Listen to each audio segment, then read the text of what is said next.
Right, what's up, Dragon Brood? Well, it looks like we're on day 9 of previews, if my math is right, and it looks like there's several cards here, so I'm going to mostly focus on the, uncommons plus, unless a common just really stands out, I think. But either way, let's get into it and get through these cards. Alright, this was apparently somebody's exclusive preview card. I don't know where it came from, but it's Roar of Endless Song, 2 green, blue, red. It's 5 mana.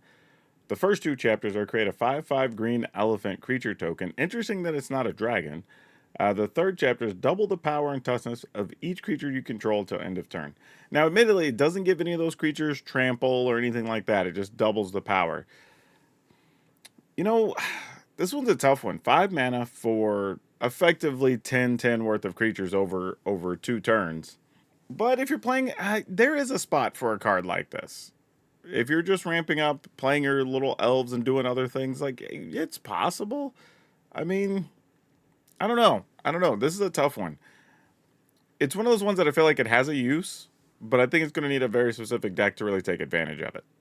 Because otherwise, you could just be playing better creatures or spells or whatever that have some other ability, especially right now when you can be casting dragons and not just have 5/5 elephants. Hardened Tactician, 1 white, black for a 2/4 human warrior. Pay 1, sacrifice a token, draw a card. This is interesting because we've seen a lot of different token decks already that are red white, black white. We haven't really seen black red, but Marduk's going to obviously make that a thing where there's going to be a bunch of cards making tokens, and you're going to have tokens to get rid of, especially the tokens that die at the end of the turn, right? So if you attack, make a token or 2, great, you can sacrifice it, or even with an Urbrass Forge, right? Like that token's going to die at the end of the turn. Just get a card. Why not? And it's a 2/4, so it does have some reasonable blocking ability. So I kind of like this card. It looks a little unassuming, but there's some things you could do with this. Molten Exhale. 1 and a red for a sorcery. You may cast this spell as though it had flash. If you behold a dragon as an additional cost to cast this, that's either choose a dragon and play or reveal one from your hand. Molten Exhale deals 4 damage to target creature or planeswalker. This is one of those cards that, if let's say you're playing Teamer, and you don't have access to black, let's say you're playing blue, green, red dragons, right? Then this card is actually pretty solid. 2 mana instant to get rid of a creature or planeswalker for 4 damage is pretty solid. Now, obviously, if you're playing any of the dragon decks with black, then you go ahead and just play actual outright removal. But this isn't a bad secondary option. I'm kind of into this card. Starry-Eyed Skyrider. This is actually a very pretty card. This would be a fun piece of art to have. 2 and a white for a 1/3 human scout with flying. Whenever, it's actually funny, it's a human scout, not the actual dragon, makes sense as a Skyrider. When this creature attacks, another target creature you control gains flying until end of turn. Attacking tokens you control have flying. Wow! So, yeah, one of the things that's interesting is we were playing, what's a card? Toby, that makes the 4/4. Because when you got like 4 tokens and all your tokens have flying. But this just gives your tokens flying all the time. How often do we want this? I don't know. But it is interesting because if you have tokens that are 1/1s and they're likely to die, well, now you can kind of force through some damage. And if you have anything pumping up those tokens, that's like a big bonus. So yeah, this is actually an interesting card. It's a 1/3, not particularly great. You know, a 2/3, 2/2 might have been more interesting. But 3 does give it a little bit bigger toughness, so you can do some more combat stuff with it. Yeah, it gives something else flying. I don't know. This could be playable, but probably won't make the cut in most 60-card decks, I'd imagine. But for limited, it is pretty sweet being able to give something else flying. Warden of the Grove, 2 and a green. For a 2/2 Hydra, at the beginning of your end step, put a +1/+1 counter on this card. When another non-token creature you control enters, it endures X, where X is the number of counters on this creature. So each card that enters will get either X +1/+1 counters or make a creature of size XX, where X is the number of counters on the Warden. I do like this for a couple of reasons. Like, it is fragile. It's only a 2/2. If it gets to the end of the turn, it becomes a 3/3. It's kind of obvious. Nice if you have a Llanowar Elf. Pretty cool.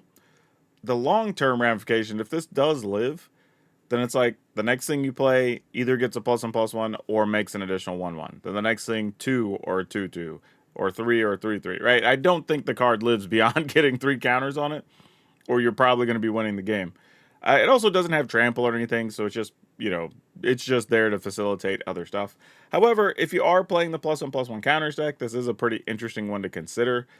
If you're playing +1/+1 counters and Commander, this is definitely a card you want, because then every single other card just automatically gets a counter and triggers all your stuff. So that's actually really cool. So this will probably find a home there if nothing else. Synchronized Charge. 1 and a green for sorcery. Distribute 2 +1/+1 counters among 1 or 2 creatures you control.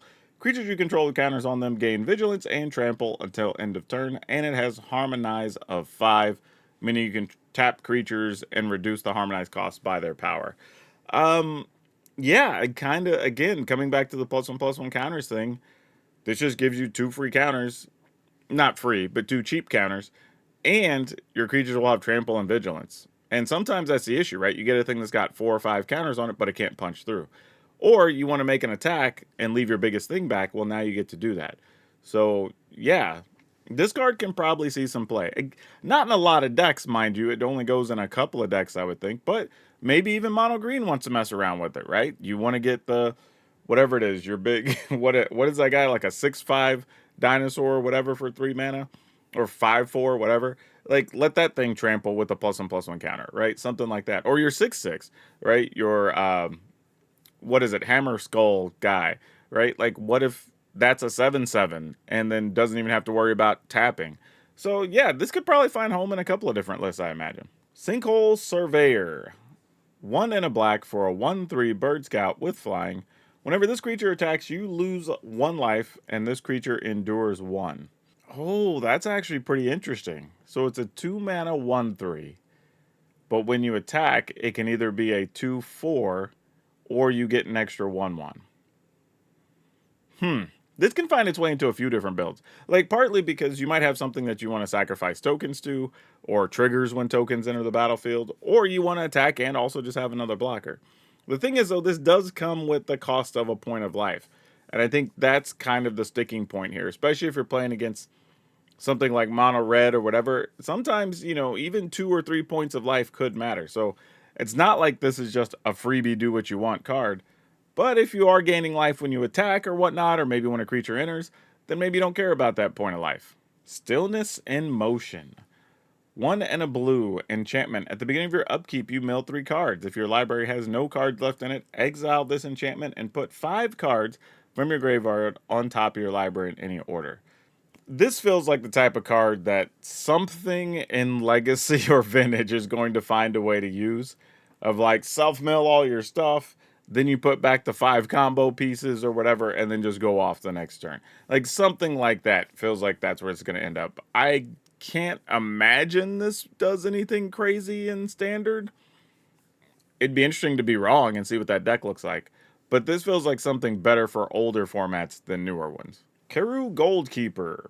1 black, green, blue. So 4 mana for a 3/3 flying dragon. Whenever 1 or more cards leave your graveyard during your turn, create a treasure token. And it has Renew, which you use from the graveyard. 2 black, green, blue. Exile it from your graveyard. Put 2 +1/+1 counters on a flying... Oh, and a flying counter on target creature. Activate only as a sorcery. Yeah, this is fine. I mean, it's a 4 mana 3/3, but it does get you treasure if you're doing the graveyardy thing, self-mill stuff. It's fine. That's kind of it. Will it likely make an impact on Standard? Not particularly. But if a deck does find use for it, cool. But it likely is only going to be 1 deck, I'd imagine. Jeskai Brushmaster.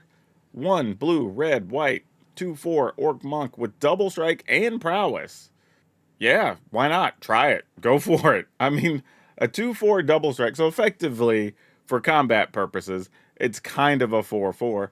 But then it also has prowess, and you're already playing Jeskai that wants to play a bunch of cheap spells anyway. Or at least most versions I can think of. So yeah, I say go for it. Like, this is just solid. Not, like, crazy good, but good enough to be threatening at 4 mana. Jeskai Shrinekeeper. 2 blue, red, white, dragon, flying, haste.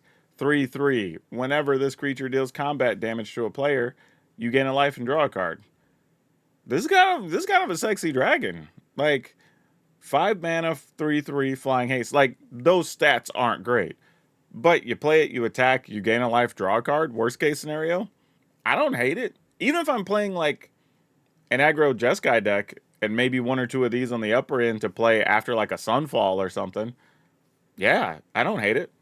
One of those ones that I wouldn't say is stellar, but good enough. Whoa, this dragon looks crazy. Armament dragon. Okay, because it's got armor, obviously.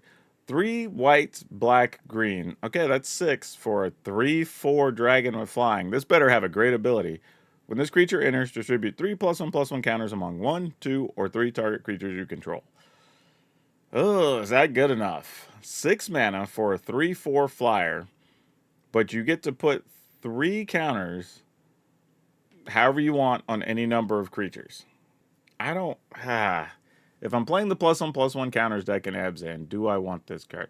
I think it might just end up being too expensive to be played. I mean, that's tough to say. 6 mana for a 3/4 flyer is like hurtful, but getting those other counters is nice.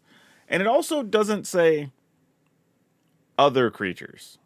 So you could have a 6/5 flying dragon for 6.